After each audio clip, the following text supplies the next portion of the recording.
Hello everyone, good morning সবাইকে। কেমন আছো বন্ধুরা? আশা করব অনেক ভালো আছো। আমরাও কিন্তু অনেক ভালো আছি। আজ রিম্পা চন্দনার রান্নাঘরে কিন্তু আবারও চলে এসেছি তোমাদের সঙ্গে দারুণ একটি রেসিপি নিয়ে কিন্তু হাজির হয়েছি। আজ নিয়ে এসেছি কিন্তু 10 মিনিটেই কিন্তু কাঁচা মাছ এইভাবে একবার রান্না করে দেখুন, সত্যি বলতে মাংসকে কিন্তু হার মানিয়ে দেবে। তাহলে চলো বন্ধুরা, আজকে এই রেসিপিটা তোমাদের সঙ্গে শেয়ার করছি। তোমরা কিন্তু ভিডিওটা একদম স্কিপ করো না, পুরোটা দেখার জন্য অনুরোধ রইল। তো ভিডিওটা শুরু করা যাক। আর কিন্তু বেশি কথা বললাম না, এই কাঁচা মাছ আমরা কীভাবে রান্না করব সেটাই আজকে তোমাদের সঙ্গে কিন্তু শেয়ার করছি। তাহলে চলো শুরু করা যাক ভিডিওটা। তো আমরা এই কাঁচা মাছ রান্না করার জন্য ফার্স্টে আমরা সব কিছু কেটে নিয়েছি। আমরা কিন্তু নিয়েছি আদা কুচি, নিয়েছি রসুন, নিয়েছি পেঁয়াজ, নিয়েছি টমেটো, নিয়েছি আর লঙ্কা।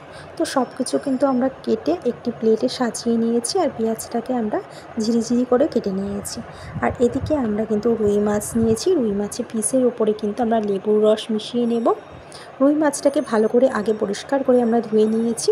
তার ওপরে আমরা লেবুর রস আর লবণ আর হলুদ কিন্তু দিয়ে ম্যারিনেট করে রেখে দেবো। হাত দিয়ে খুব ভালো করে মেখে আমরা কিন্তু 10 মিনিটের জন্য ঢাকনা দিয়ে রেখে দেব।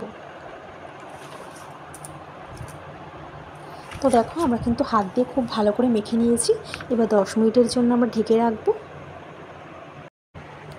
এবার কিন্তু আমরা কাঁচা মাছের উপরে কিন্তু এক এক করে দিয়ে দেব লবণ, দেব হলুদ, দেব হাফ চামচ, ঝাল লঙ্কার গুঁড়ো হাফ চামচ, ধনে গুঁড়ো হাফ চামচ, জিরের গুঁড়ো 1 চামচ আর কাশ্মীরি লঙ্কার গুঁড়ো হাফ চামচ। তো সব কিছু আমরা দিয়ে দিয়েছি। এবার কিন্তু দেব 2 চামচ মতন কিন্তু আমরা পেঁয়াজ বাটা মাছের উপরে দিয়ে দেব। আর 2 চামচ আদা, কাঁচা লঙ্কা, রসুন, টমেটো বাটা আমরা দিয়ে দেব। এবার ওপর থেকে কিন্তু আমরা একটু কাঁচা তেল দিয়ে দেব। এবার কিন্তু হাত দিয়ে কিন্তু আমরা মশলার সঙ্গে মাছকে খুব ভালো করে কিন্তু মেখে নেব। খুব ভালো করে কিন্তু মেখে নিতে হবে, যাতে মশলাটা মাছের মধ্যে খুব ভালোভাবে মিশে যেতে পারে। এবার কিন্তু আমরা কড়াইতে কিন্তু তেল গরম করতে বসিয়ে দিয়েছি। আমরা 4 চামচ মতন সর্ষের তেল দিয়েছিলাম। তেলটাকে গরম করে আমরা জিরে দিয়েছি আর গোটা গরম মশলা দিয়ে দেব। আর দেব একটা মতন তেজপাতা। এবার ফোড়নটা কিন্তু আমরা একটু খুব ভালো করে নাড়িয়ে চাড়িয়ে নেব।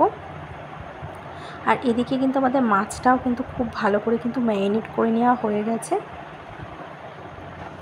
এবার কিন্তু মাছটাকে কিন্তু আমরা কড়াইয়ের মধ্যে দিয়ে দেব। এক এক করে কিন্তু মাছটাকে দিয়ে দিতে হবে।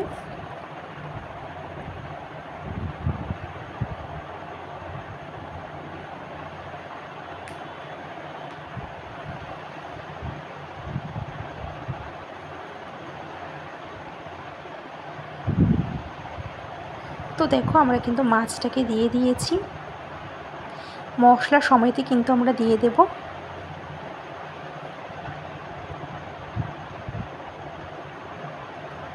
এবার কিন্তু লো আছে কিন্তু মাছটাকে রান্না করতে হবে। আর একটু মশলা ধোয়া জলও কিন্তু আমরা দিয়ে দেব। এবার আমরা 2 মিনিটের জন্য কিন্তু ঢেকে রাখবো। 2 মিনিট বাদে ঢাকনা তুলে কিন্তু আমরা মাছটাকে একটু উল্টে পাল্টে দেব।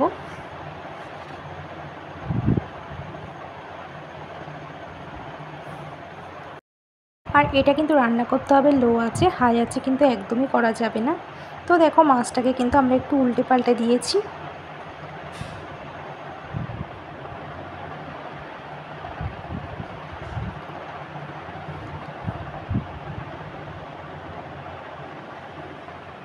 খুব ভালো করে কিন্তু আমরা মাছটাকে এপিট ওপিট করে উল্টে দিয়েছি।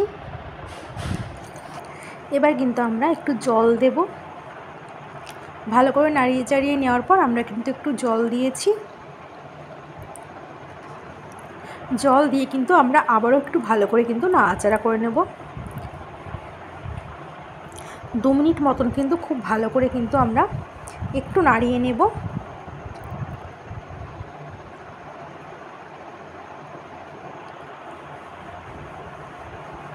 হালকাভাবে কিন্তু একটু নাড়াচাড়া করতে হবে।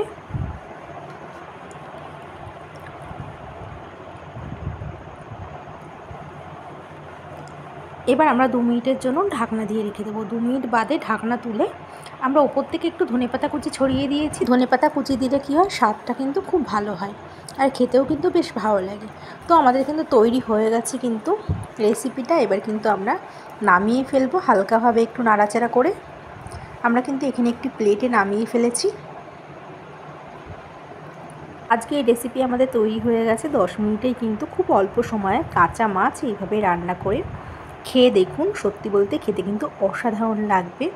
তো রুই মাছকে তোমরা বাড়িতে একবার এইভাবে ট্রাই করে দেখতে পারো বন্ধুরা, খেতে দারুণ লাগে। তো বন্ধুরা, আজকের রেসিপিটা তোমাদের কেমন লেগেছে? আজকের রেসিপিটা যদি তোমাদের ভালো লেগে থাকে তাহলে কিন্তু অবশ্যই একটি কমেন্ট করে জানিও।